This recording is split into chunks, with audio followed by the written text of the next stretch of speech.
Well, she did it again. Taylor Lorenz, the journalist who cried on camera about suffering PTSD over criticism of her journalism. Oh, sorry, no, I mean bullying and harassment, has just doxed another private citizen in a hit piece for the Washington Post. Meet the person with the least self-awareness in the entire world. You feel like any little piece of information that gets out on you will be used by the worst people on the internet to destroy your life. I'm so sorry. You're fine, you're It's overwhelming.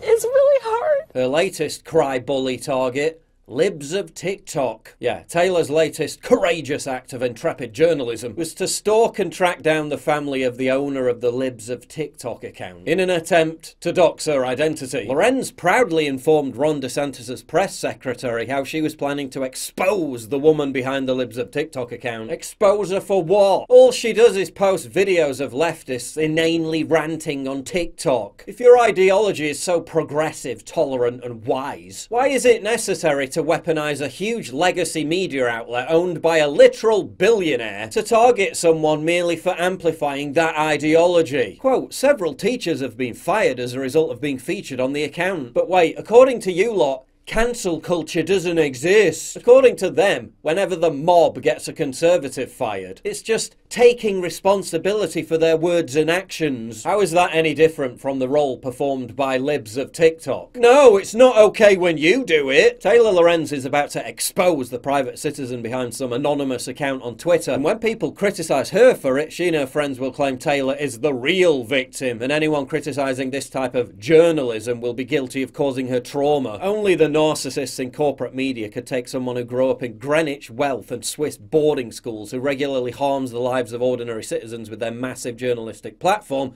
and tell the public she's the victim and can't be criticised. This is the framework corporate journalists are trying to construct and force you to accept. They can criticise, expose, bully and destroy anyone they want, no limits. They're journalists. You can't criticise how they use their power. That's harassment. Lorenz then literally showed up on the doorstep of libs of TikTok's relatives to harass them. This from the woman who cried on TV about harassment. I'm so sorry. You're fine, you're It's fine. overwhelming.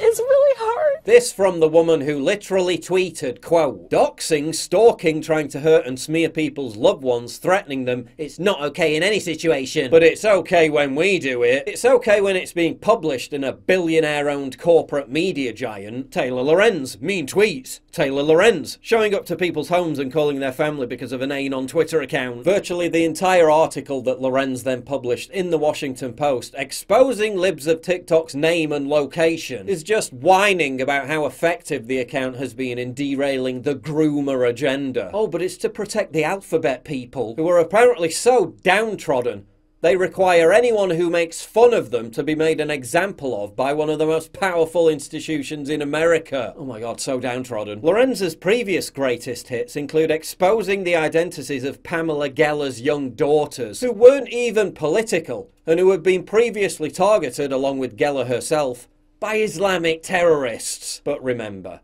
Taylor Lorenz is the real victim. It's really hard.